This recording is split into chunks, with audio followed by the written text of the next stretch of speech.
I was holding a piece of paper that weighed less than an ounce, but somehow it felt like it contained about 10 tons of pure, unadulterated audacity. It was a certified letter, the kind that requires a signature from a mailman who looks at you with pity because he knows he's handing you a headache.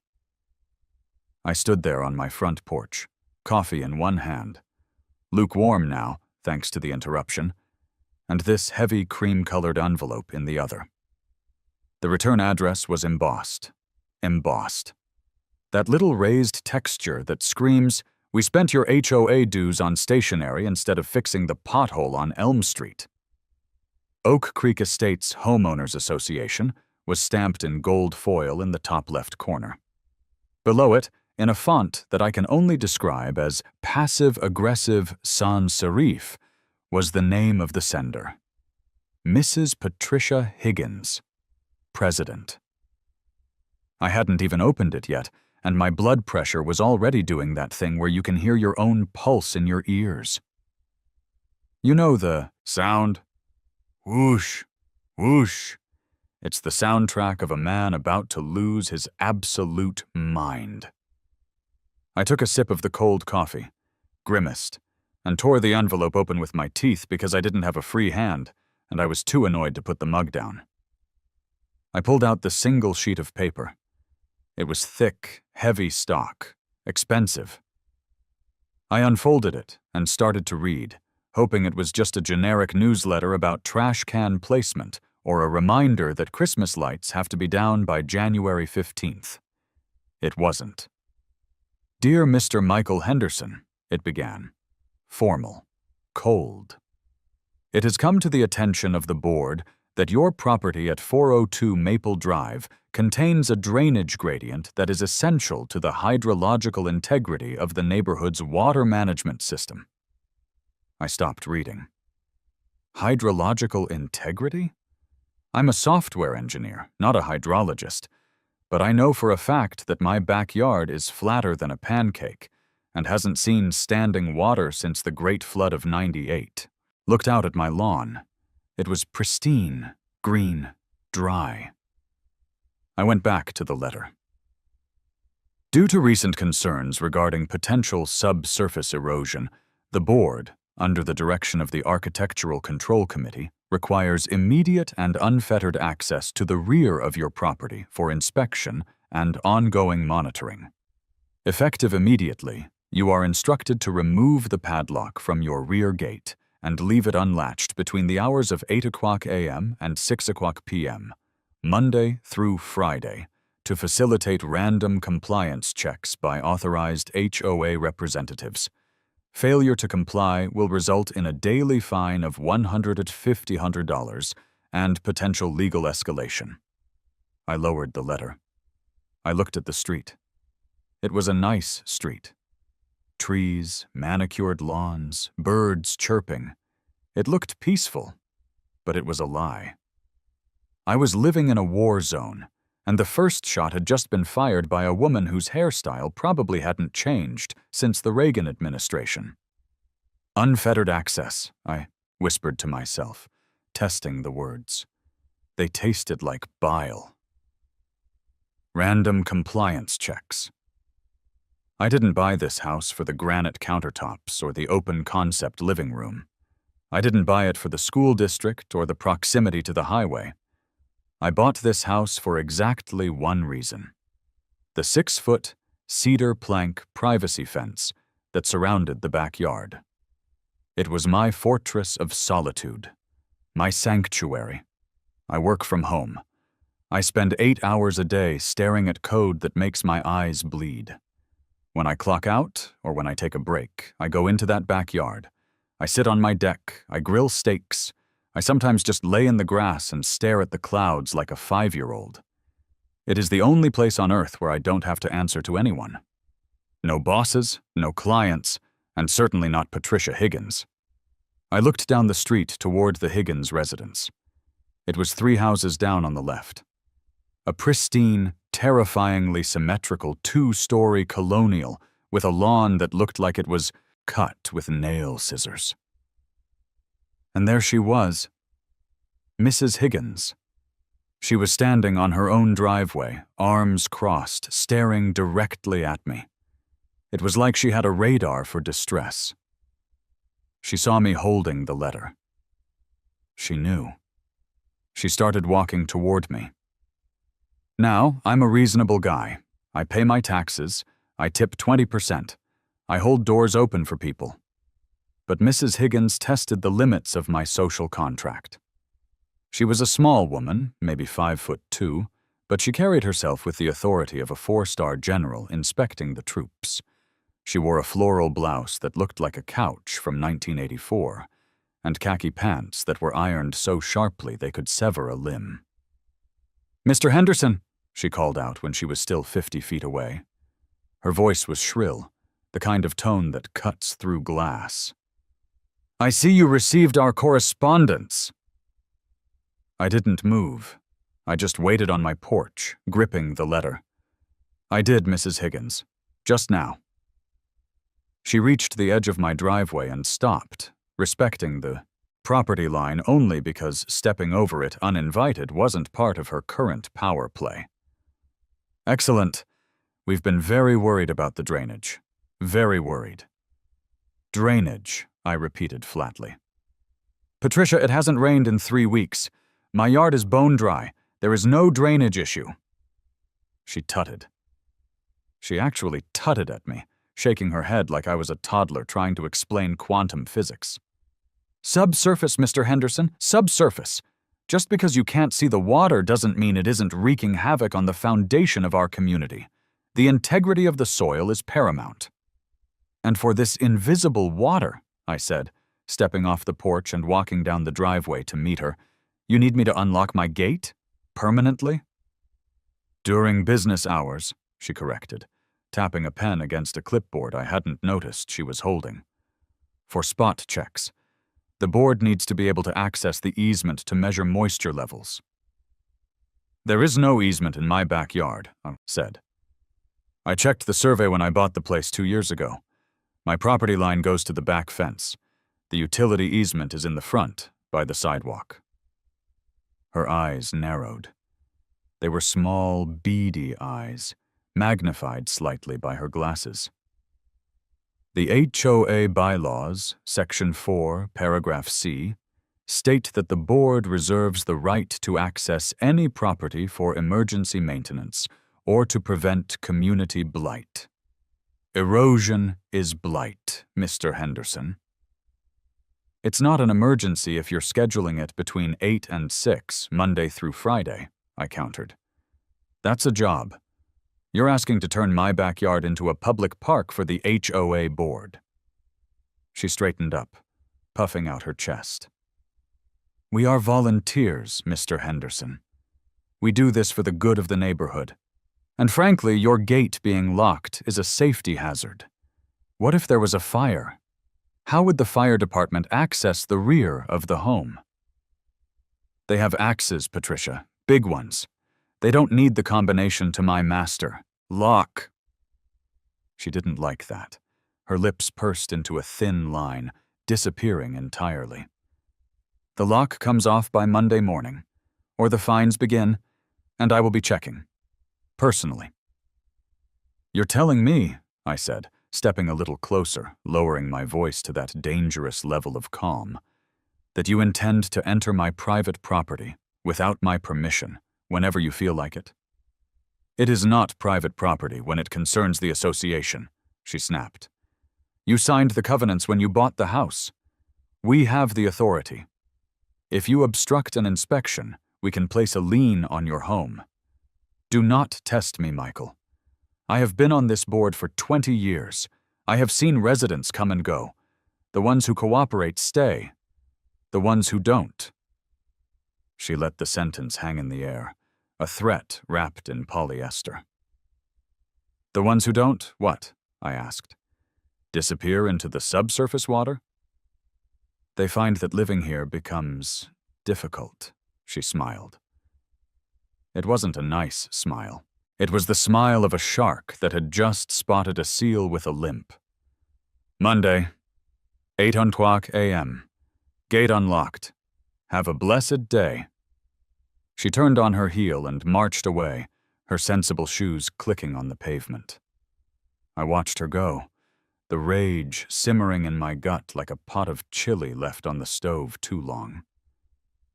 I looked at the letter again. 150 a day. That was over $4,000 a month. It was extortion. But it wasn't about the money. It was about the principle. It was about the fact that she wanted to be able to waltz into my backyard, probably to critique my lawn furniture or complain that my grass was a millimeter too high, and use drainage as the excuse. I walked back into my house and slammed the front door. The sound echoed through the hallway. I went straight to the kitchen, poured the cold coffee down the sink, and pulled a beer out of the fridge. It was 10 o'clock a.m. on a Saturday. I didn't care. I sat at the kitchen island and stared at my phone. I needed a plan. I couldn't fight the HOA on their own turf. They had the lawyers, the bylaws, and the sheer boredom-fueled determination of retired people with nothing better to do. If I fought them in court, I'd go broke before they ran out of meetings. I needed a loophole. I needed something that superseded the HOA bylaws. I scrolled through my contacts and found Dave, lawyer, sort of. Dave was an old college buddy. He wasn't a property lawyer, he was a corporate contract guy, but he knew how to read the fine print better than anyone I knew. I hit dial. "Mikey," Dave answered on the second ring. "To what do I owe the pleasure? Did you finally decide to sue that pizza place for putting pineapple on your order?" "Worse," I said. "HOA." "Oh, gross. Hang up. Sell the house. Move to a van down by the river. It's the only way." "I'm serious, Dave. The president, this lady Mrs. Higgins, she's claiming she needs unfettered access to my backyard for drainage inspections. She wants me to leave the gate. Unlocked all day, every day. She threatened to fine me $150 a day if I don't." Dave let out a low whistle. "Drainage, huh? That's the classic catch-all. It's hard to disprove without hiring your own geological surveyor. What do the bylaws say?" She quoted some section about emergency maintenance and preventing blight. "Yeah, standard boilerplate. Here's the thing, Mike. If you signed the CCNRs, covenants, conditions, and restrictions, you technically gave them permission to enter for specific reasons. If you lock them out, you are technically in breach of contract. So I'm screwed? I just have to let this lady wander around my yard while I'm trying to work?" "Not necessarily," Dave said. I could hear him typing on a keyboard in the background. "See, there's a difference between access and liability. If they demand access, they assume the liability for entering the property. But if there is a known hazard on the property, and you have adequately warned them, the liability gets tricky. It shifts. If the property is deemed hazardous for entry due to, say, construction or security measures, they can't just waltz in without assuming the risk of bodily harm." "Security measures?" I asked. "Like a dog?" "A dog is good," Dave said. "But dogs are tricky. If a dog bites someone, even an intruder, depending on the state, you can be put down. I mean the dog, not you. And you could be sued. But if it's not a pet? If it's livestock? Or a security animal that isn't classified as a domestic companion?" "Livestock?" I looked out the window at my manicured suburban lawn. "Dave, I live in a subdivision. I can't have cows." "Check your zoning," Dave said. "Not the HOA rules, the city zoning. Sometimes the city ordinances supersede the HOA restrictions, especially regarding sustainability or urban farming. A lot of places passed laws recently allowing chickens or other fowl to encourage self-sufficiency. If the city says you can have them, the HOA usually has a harder time banning them outright, especially if they aren't permanent structures." "Fowl," I repeated. Yeah, chickens, ducks, geese. Geese? Geese are the ultimate security system, Mike. The Romans used them to guard the capital. They are territorial, loud, and mean as hell. And here's the kicker. In many jurisdictions, if you post "beware of animal" signs and the person enters anyway, especially if they are not a police officer with a warrant, you are indemnified. You told them it was dangerous. They entered. Their problem. A slow smile spread across my face. It felt evil. It felt wonderful. Geese. Just check the zoning first, Dave warned. And Mike, don't get the nice ones. If you're going to do this, you need the ones that woke up and chose violence. I hung up the phone and immediately opened my laptop. I went to the city's municipal code website. I searched for residential poultry. There it was. Ordinance 44B, residents in Zone So, R2, low-density residential, are permitted to keep up to six fowl for the purpose of egg production or pest control, provided they are contained within a fenced area and have access to adequate shelter. I checked the HOA bylaws. I had a digital copy saved from when I bought the house. I Control F'd for poultry. Nothing. Livestock. Nothing. Animals. Section 9. Pets. Residents are limited to three domestic dogs or cats. No exotic animals such as tigers, monkeys, or venomous snakes. No mention of birds. No mention of fowl. They had forgotten to ban farm birds because who in their right mind would put farm birds in a $500,000 suburban home? Me. I was that person. I grabbed my keys. I didn't even finish my beer. I had work to do. I drove about 45 minutes out of the city, past the endless strip malls and gas stations, until the roads turned from asphalt to gravel. I was looking for a place called Sunnyside Hatchery and Farm, which I had found on Craigslist. The ad simply said, "We sell birds, all kinds, cash only." I pulled my SUV up to a dilapidated barn. A man in overalls and a hat that looked like it had been chewed on by a goat walked out to meet me. He was wiping his hands on a rag that was greasier than the engine block of a '72 Ford. "Help you?" he grunted. "I'm looking for geese," I said. "I need 6 of them." He looked me up and down. I was wearing a polo shirt and boat shoes. I looked like exactly what I was, a suburbanite lost in the country. "You want 'em for eating, or eggs?" "Guard duty," I said. The farmer, let's call him Farmer Dan, stopped wiping his hands. He squinted at me. A slow grin revealed a missing premolar. "Guard duty, huh? You got a fox problem?" "I have a neighbor problem," I corrected. "I need something that scares people, something that makes a grown woman question her life choices." Dan laughed.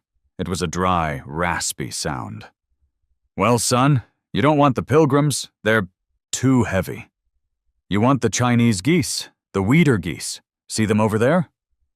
He pointed to a pen near the side of the barn. Inside were about a dozen white and brown birds with large knobs on their beaks. They were standing perfectly still, watching us. They didn't look like birds.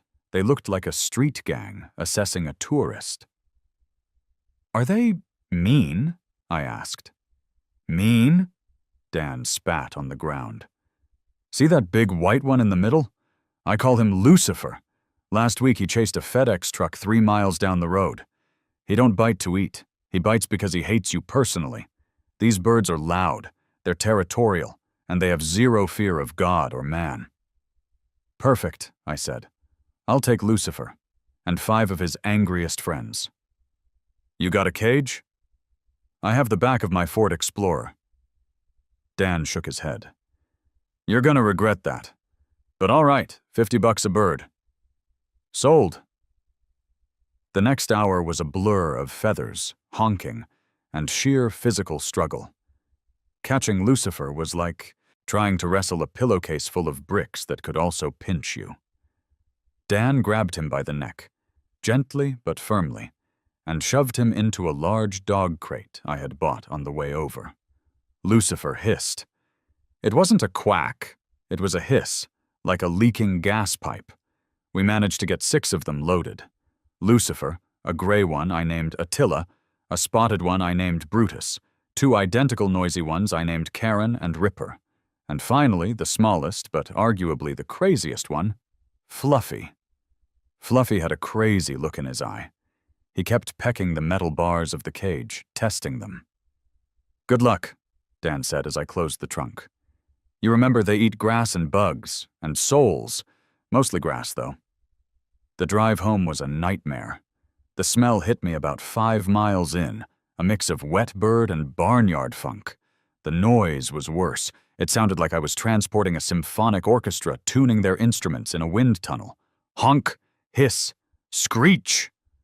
I pulled into my driveway at around 2:00 p.m. I looked at Mrs. Higgins' house. Her curtains twitched. She was watching. Good. I backed the SUV right up to the gate. I didn't want to release them yet. I needed to prep the kill zone. I left them in the car, with the windows cracked and the AC running. I'm not a monster to the animals, just to my neighbors, and called a contractor I had used for my deck. "Tony!" I yelled into the phone over the sound of the muffled honking from the car.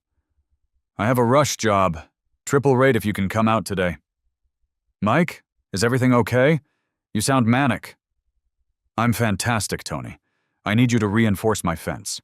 I need it to be escape-proof, and I need you to mount some signs. Heavy-duty signs." "What kind of signs?" "I'll text you the design. Just bring your drill and some long bolts. We're building a fortress." Tony arrived an hour later. He was a big guy, seen it all, done it all. But when he saw the crates in the back of my car, he took a step back. "Are those geese?" "Chinese. Geese," I corrected. "Security personnel." Tony looked at me, then at the birds, then back at me. "Mike, did you lose your job?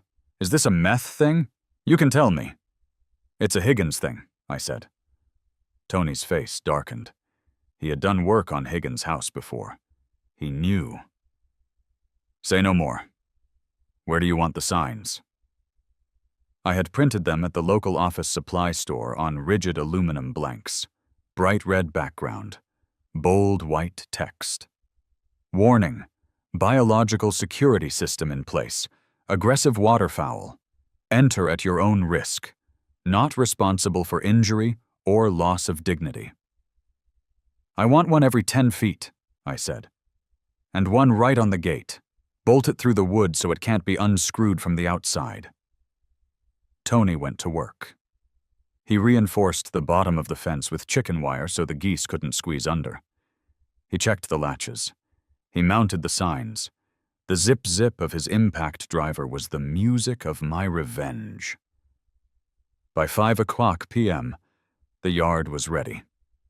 We had also assembled a quick coop, a prefab shed I had in the garage that we converted into a shelter with straw bedding. "All right," Tony said, packing up his tools. "I'm leaving. I do not want to be here when you let the Krakens out." "Smart man," I said. I paid him in cash and added a generous tip. "Mike," Tony said, leaning out the window of his truck. "Seriously, don't turn your back on them." "I won't." I waited until Tony left. Then I opened the back of my SUV. I carried the crates, one by one, into the backyard. I set them in a semicircle facing the house. I took a deep breath. I climbed onto the deck, safely behind the railing. I reached down with a broom handle and unlatched the first crate. Lucifer burst out. He didn't run. He strutted. He spread his wings, which were surprisingly large, and let out a honk that shook the leaves off the oak tree.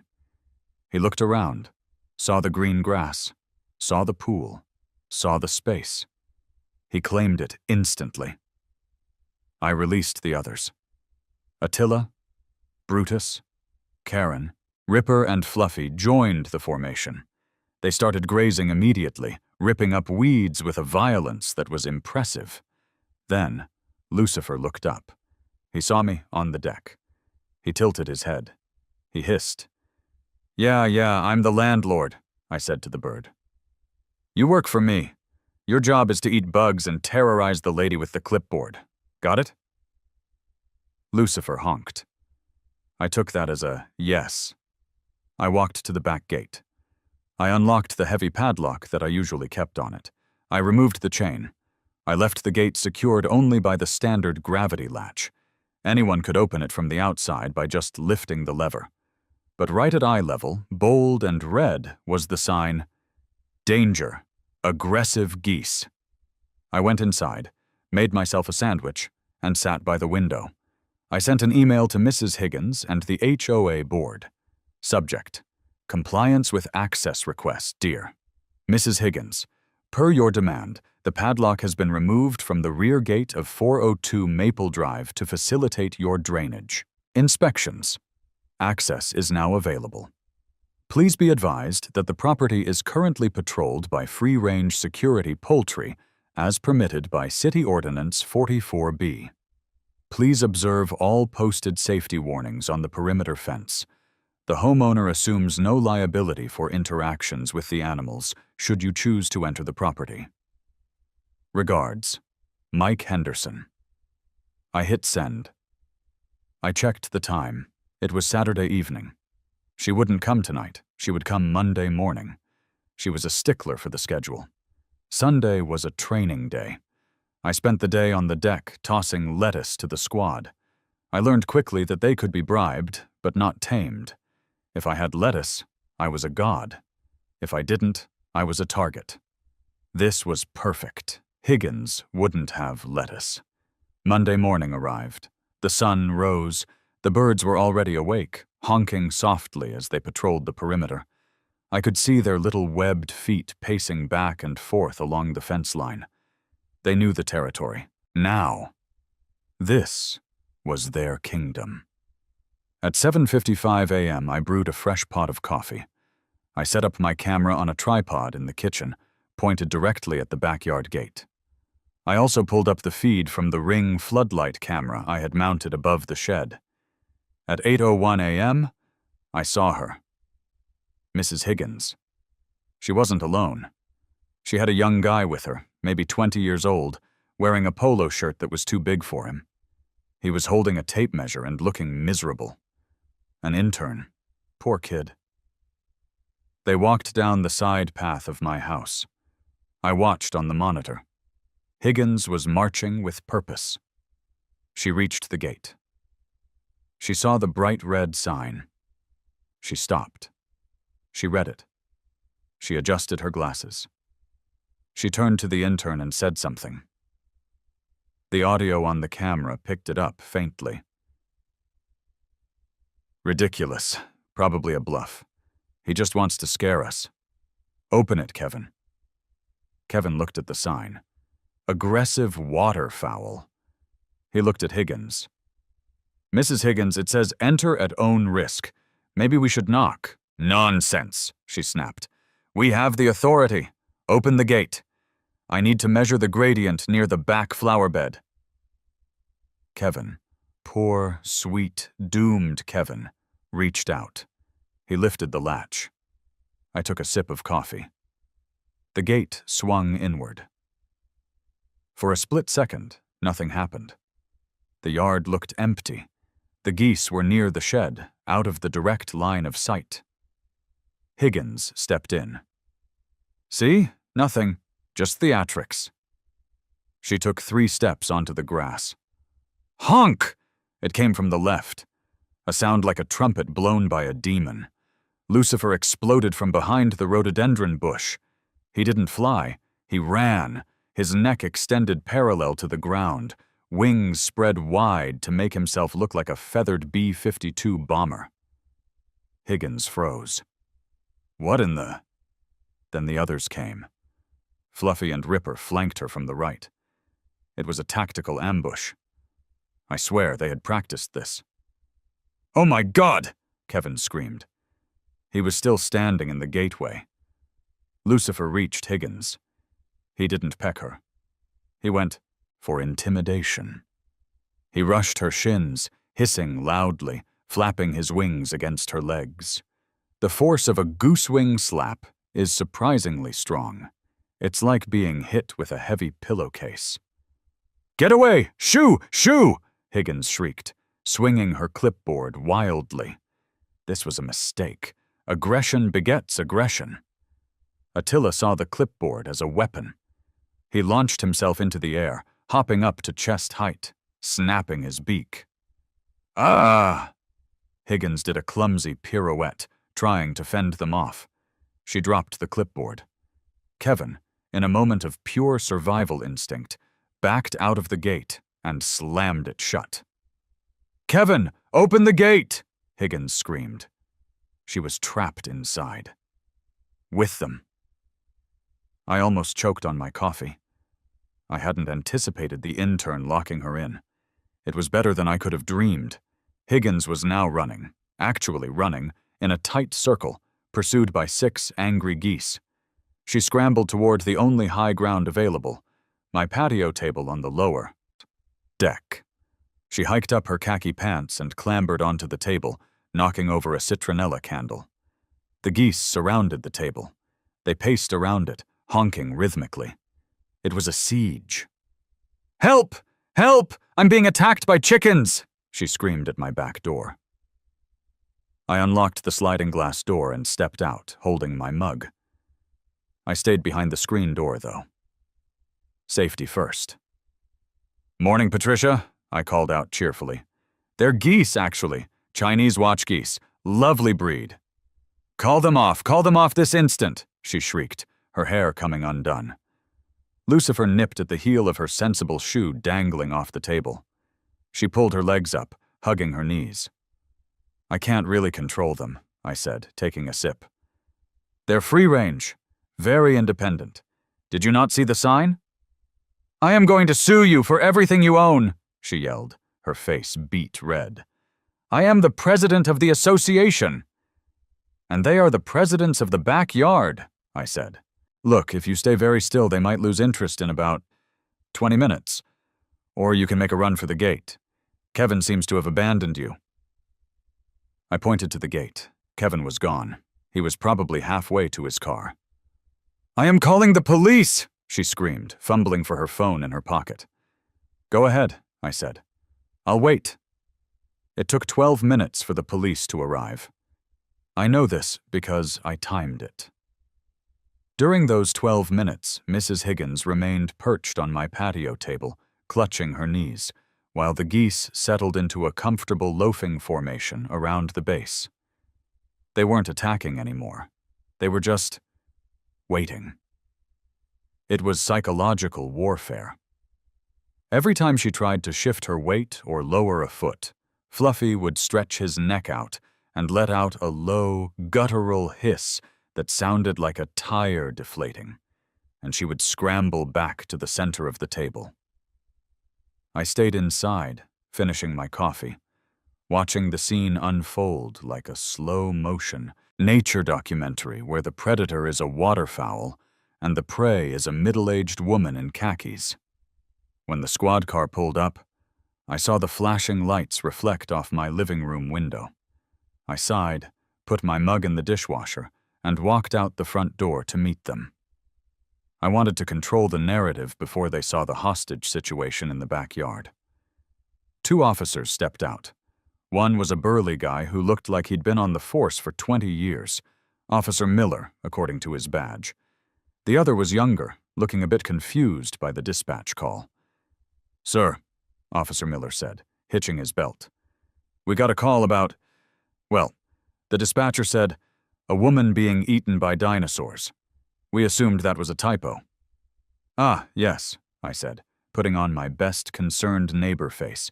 "That would be Mrs. Higgins. She's in the backyard. She's indisposed." "Is she injured?" the younger officer asked, hand resting instinctively near his holster. "Only her pride. said. And maybe her vocal cords. She's been screaming for a while. Come on back, but please, watch your step, and read the signs. I led them down the side path. I stopped at the gate. I pointed to the red sign. Danger. Aggressive geese. Enter at own risk. Miller read it out loud. Aggressive geese?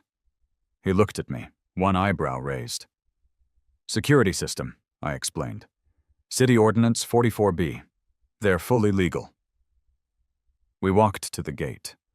I could hear Higgins yelling, "Officer, help! Shoot them! Shoot them all!" Miller peered through the slats of the fence. He saw Higgins on the table. He saw the 6 geese sitting calmly in the grass. He looked back at me. He had to bite the inside of his cheek to stop from laughing. I saw it. "Ma'am," Miller called out. "They are monsters!" Higgins shrieked. "I am trapped! That man set a trap for me! Arrest him!" "Sir," Miller said to me, "can you call off your birds?" "I can try," I said. "But they don't speak English. They speak violence." I opened the gate. The geese stood up instantly, necks craning. "Hey, Lucifer, back off!" I yelled, clapping my hands. Lucifer looked at me, then at the cops. He seemed to calculate the odds. He let out a honk that sounded suspiciously like whatever and waddled toward the shed. The others followed, albeit reluctantly. Fluffy gave Higgins one last side eye before retreating. Miller walked into the yard, keeping a wary eye on the shed. He helped Mrs. Higgins down from the table. She was trembling. Her pants were covered in dirt from her shoes.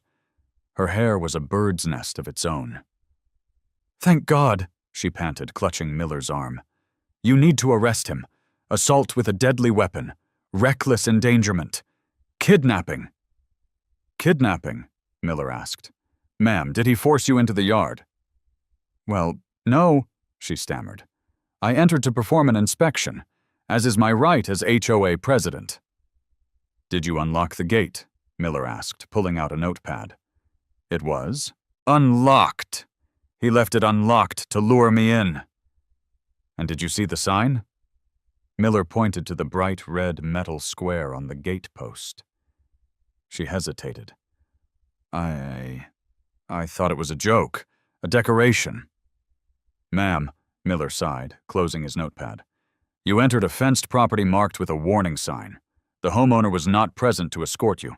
Technically, you were trespassing." "Trespassing?" Her voice went up 3 octaves. "I am the president of the association. I have an easement right." "Show me the easement papers," Miller said. I don't have them on me. They are in the bylaws." "Then this is a civil matter," Miller concluded. "We can't arrest a man because you walked into his yard and got spooked by his pets." "They aren't pets!" she screamed, pointing a shaking finger at the shed where Lucifer was now watching us from the doorway, like a bouncer at a club. "They are wild beasts." "They are livestock," I interjected helpfully. "Registered poultry." Miller turned to me. "Sir, keep your birds contained. If they get out on the street, we have a problem. As long as they stay behind this fence, and you have those signs up, you're within the law." He turned back to Higgins. "Ma'am, I suggest you go home and wash up, and maybe stay out of this gentleman's yard." Higgins looked like she was going to explode. Her face cycled through purple, red, and a sickly pale color. She straightened her blouse, glared at me with the intensity of 1,000 burning suns, and marched past the officers.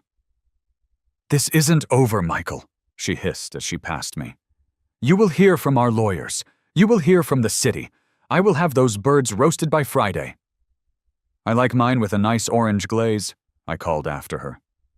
The officers escorted her out. Miller lingered for a second. "Nice setup," he muttered. "My wife wants chickens. I might tell her about the geese." "They're great listeners," I said. When they left, I locked the gate. I walked over to the shed. Lucifer came out and nudged my leg with his beak. It wasn't aggressive. It was a fist bump. I gave him a handful of dried mealworms. Good job, boys, I whispered. Phase 1 complete. The peace lasted exactly 48 hours. On Wednesday, the fine arrived. It wasn't a certified letter this time. It was taped to my front door. Violation notice. Offense: keeping of unauthorized livestock nuisance animals.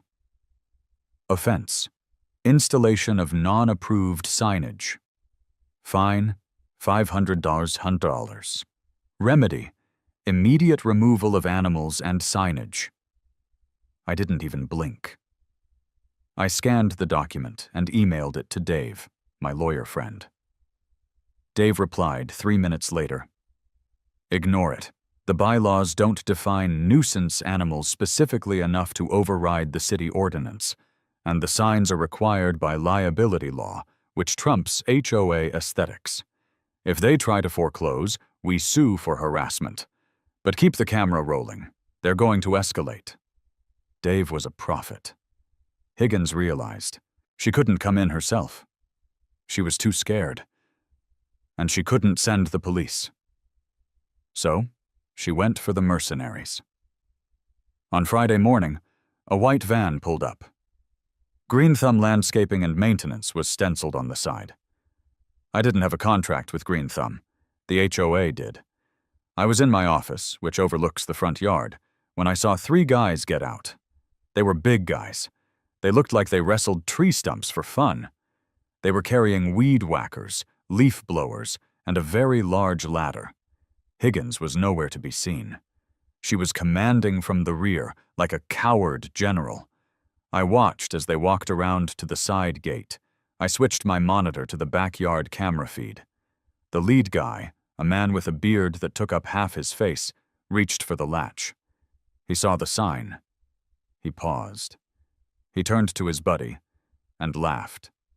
He actually laughed. He mimicked a quacking motion with his hand. Oh, you poor fool. He opened the gate.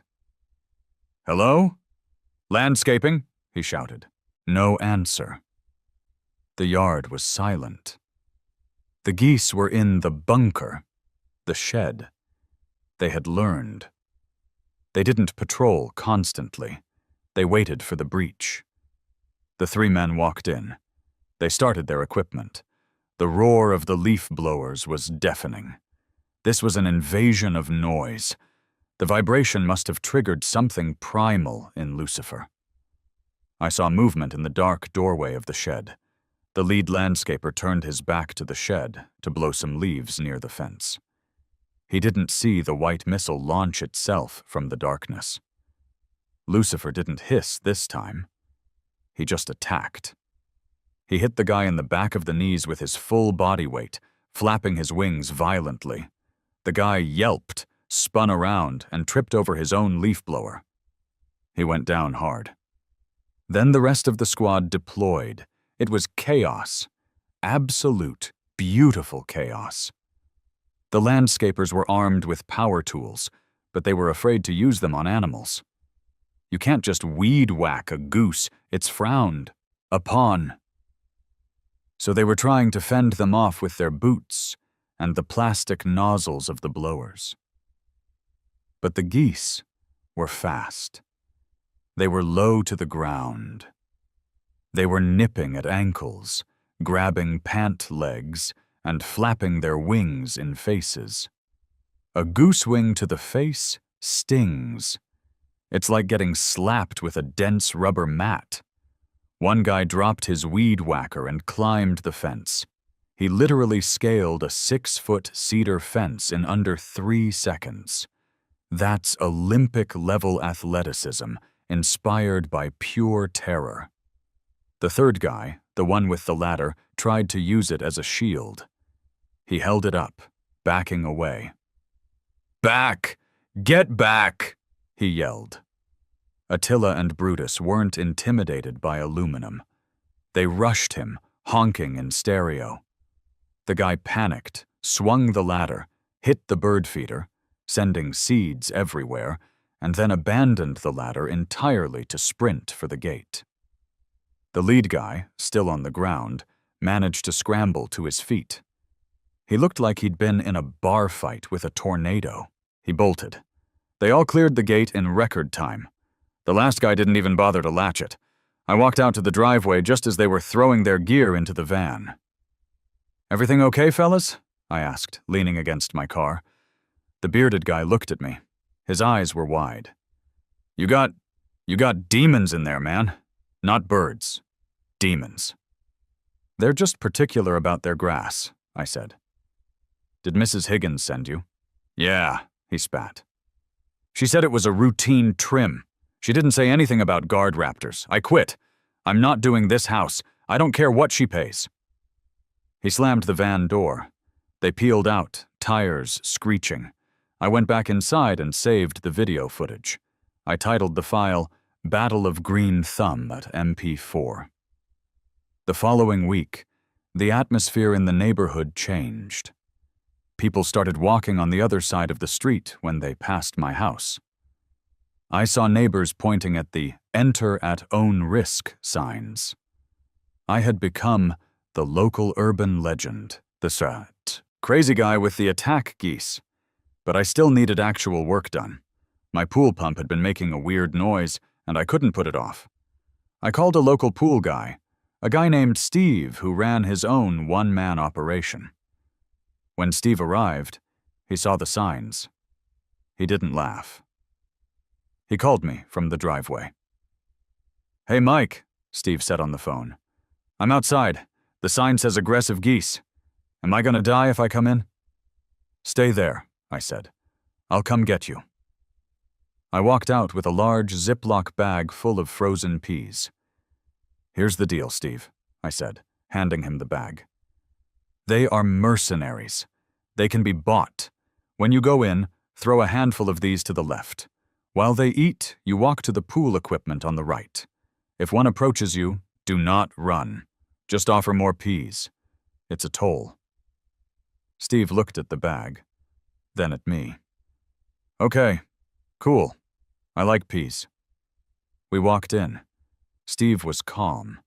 He didn't have the stench of fear or entitlement on him.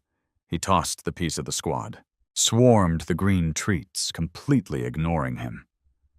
"Nice birds," Steve said, kneeling down by the pump. "Chinese geese, right? My grandma had these, loud as hell." "They get the job done," I said. Steve fixed the pump in 20 minutes. He even hand-fed Fluffy a few peas before he left. "You know," Steve said as he packed up, "that lady down the street, the one with the hair helmet? She stopped me on the way in. Asked me if I felt unsafe working here. Asked if I wanted to file a report." "What did you say?" "I told her the birds were nicer than some of my human customers. She didn't like that." I laughed. "Thanks, Steve." This proved a crucial point. The geese weren't mindless killing machines. They were discerning judges of character. They hated intruders. They hated aggression. And they really, really hated Mrs. Higgins. We were now 3 weeks into the standoff. The grass in the backyard was getting long, but the geese kept the weeds down. I didn't care. I was enjoying the solitude. But I knew the final boss battle was coming. Higgins had gone quiet. That meant she was plotting. The blow fell on a Tuesday. I was working on a particularly nasty piece of code when my doorbell rang. Not the frantic ringing of a delivery guy, but the authoritative press and hold of someone who expects to be obeyed. I checked the front door camera. It was Higgins. But she wasn't alone. She had a man with her wearing a city uniform. A badge hung around his neck. City Code Enforcement. And behind them was a guy in a locksmith van. This was it. The nuclear option. I opened the door. "Mr. Henderson?" Higgins said. She was smiling. It was a terrifying, triumphant smile. "This is Officer Davis from City Code Enforcement, and this is Mr. Lowry, a licensed locksmith. Can I help you?" I asked, leaning against the doorframe. "We are here to execute an emergency access order," Officer Davis said. He looked tired. He looked like a man who had been nagged into submission. "We have a report of a code violation regarding unpermitted structures and sanitation hazards in the rear of the property. The shed and the waste." "The shed is under 120 square feet," I said. "No permit needed. And the waste is fertilizer." "We need to verify that," Davis said. "And since you have refused entry to the HOA, the city is stepping in. We have the authority to remove locks to access the property for inspection." "And the animals?" I asked. "Animal control is on their way," Higgins said, her eyes gleaming, "to impound the dangerous beasts." "They're 20 minutes out," Davis corrected, "but we need to start the inspection now. I have a tight schedule." "I wouldn't go in there without animal control, Dave," I said, using his first name from his badge to throw him off. "It's Officer Davis, and I've handled dogs before. Open the gate, or the locksmith will do it, and we will bill you for the service." I looked at the locksmith. He was a young guy, looking at his phone, completely uninterested in the politics of this suburban war. "Fine," I said. "I'll unlock it. But I am formally stating that I am under duress, and I am warning you again. The geese are loose, they are territorial, and they do not respect city badges." "Just open it," Higgins snapped. I walked them around the side. I keyed the padlock I had put back on, just to annoy her. I removed the chain. "After you," I said, stepping back. "Officer Davis, please proceed," Higgins commanded. She stood behind him, using him as a human shield. Davis opened the gate. He stepped in. The yard was quiet. Too quiet. "See?" Higgins said, pushing past him to get a better look. "They're probably hiding. Cowardly things." They walked toward the shed. The locksmith stayed by the gate. Smart man. I pulled out my phone and started recording. As they reached the middle of the lawn, roughly 20 feet from safety, the trap sprung. But it wasn't just a charge this time. It was a pincer movement. Lucifer and Attila came from behind the shed, but Fluffy, Karen, Ripper, and Brutus came from under the deck, cutting off the retreat to the gate. They had been flanked. "Oh, crap," Davis said. Lucifer let out a honk that sounded like a war horn. The charge began. Davis, to his credit, tried to stand his ground. He put his hands out. Hey, go back!" Lucifer didn't care about hand signals. He flew at Davis, hitting him in the chest. Davis stumbled back, tripping over a molehill. He went down. Higgins screamed. "Do something!" She turned to run back to the gate, but Fluffy was there. Fluffy, the smallest and meanest, lowered his head and hissed, spreading his wings. He looked like a cobra with feathers. Higgins froze. She looked left. She looked right. She saw the open sliding glass door to my house, which I had locked the screen on. She saw the gate, blocked by geese. She saw the shed. She panicked. "Get them away! Get them away!" she shrieked, dancing a jig as Attila nipped at her ankles. Davis scrambled up, his uniform grass-stained. "Ma'am, move toward the gate." "I can't!" The locksmith, watching this from the safety of the driveway, looked at me. "Do you want me to do something?" "Are you charging me by the hour?" I asked. "Yeah." "Then just watch." Higgins made a break for it. She tried to skirt around the pool. This was a tactical error. Wet concrete is slippery, and panic makes you clumsy. Ripper chased her. She looked back, screamed, "Get away!" slipped on a patch of water near the deep end, and Splash!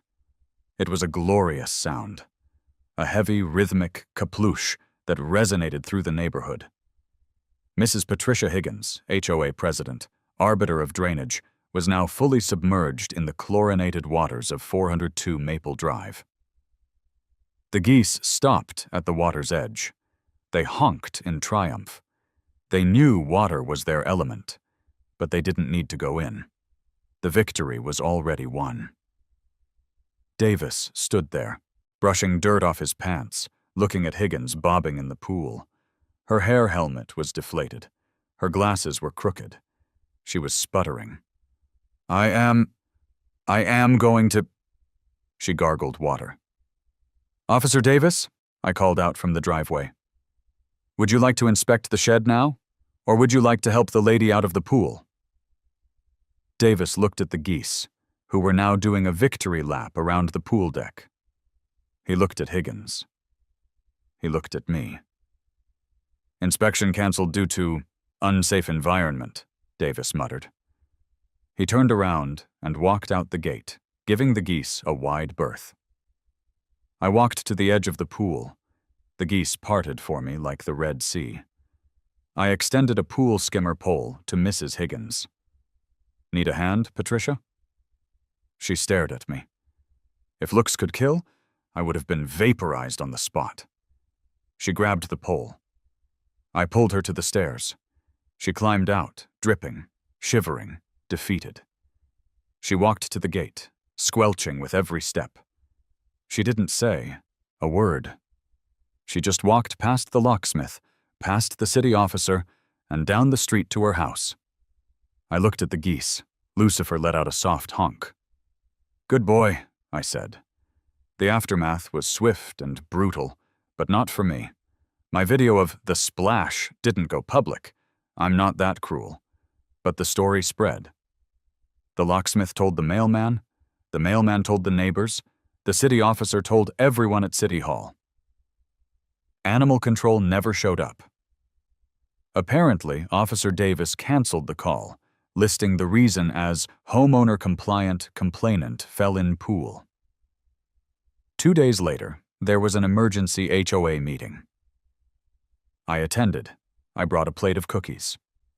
The board voted 4-1 to remove Mrs. Higgins as president, citing conduct unbecoming and creating unnecessary liability for the association. The only vote against removal was Higgins herself. The new president was a guy named Bob from down the street. Bob liked beer and hated meetings. Mike, Bob said to me after the meeting. Keep the geese, just maybe put a lock on the gate? Done, I said. I kept the geese for another year. They became neighborhood mascots. Kids would come by the fence, safely, to throw them peas. The enter at own risk signs stayed up, but they became less of a warning and more of a tourist attraction. Eventually, I moved. I sold the house to a young couple who wanted to start a family. They asked about the coop. What was this for? The wife asked. Security, I said. The best security system money could buy. I took the geese with me. I bought a place further out, with 5 acres and a pond. No HOA, no neighbors for a mile. Sometimes, when I'm sitting on my new porch, watching Lucifer chase a deer off the property, I think about Mrs. Higgins. I wonder if she ever checks the drainage anymore. I wonder if she flinches when she hears a honk. They say revenge is a dish best served cold. I disagree. Revenge is a dish best served with 6 angry birds and a bag of frozen peas.